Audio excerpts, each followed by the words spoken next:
मध्ये एक कवाली आहे अल्ताफ राजाची, त्याचा अनुभव आणि ह्या चित्रपटाचा अनुभव काही वेगळा आहे?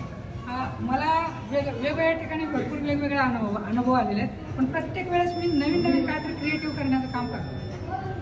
नवीन बाबतीत जे सांगितलं गेलेलं आहे, तर मी आणि अल्ताफ भाई लवकरच मनोज जरांगे यांच्यावर सेकंड जो आहे तो पिक्चर करण्याच्या तयारीत आहोत. आमचं अजून त्यावर काम चालू आहे. म्हणजे ठीक आहे, प्रोफेशनल अनाउन्समेंट नाही आहे, परंतु जरांगेवर आमचं लिखाण चालू आहे. जरांगेंसोबत जे कोपर्डीची घटना, कोर्ट प्रकरण होतो त्याच्याविषयी आमचं अजून संशोधन आणि लिखाण चालू आहे. निश्चितच आपल्या त्या बाबतीत आम्ही सांगू. पहिला चित्रपट अजून रिलीज झाला नाही, तर तुम्ही दुसऱ्या चित्रपटाची आमचा चित्रपट त्यापेक्षा थोडासा वेगळा आहे. आमचा चित्रपट जवळपास जो आहे त्याला आम्ही त्याचं नगाठ आणि चित्रपटाची तयारीत आहोत आणि आमचं पूर्ण फक्त कोर्टावर असेल आणि क्राईमवर असेल. असं वेगळं काय असणार आहे दुसऱ्या चित्रपट? फक्त जे कोर्टात घटना घडली होती, कोपर्डीच्या आरोपीवर जो भरण्यात हमला झाला होता, जे प्रकरण चालू होतं, ती यामागची कथा असेल. ओके.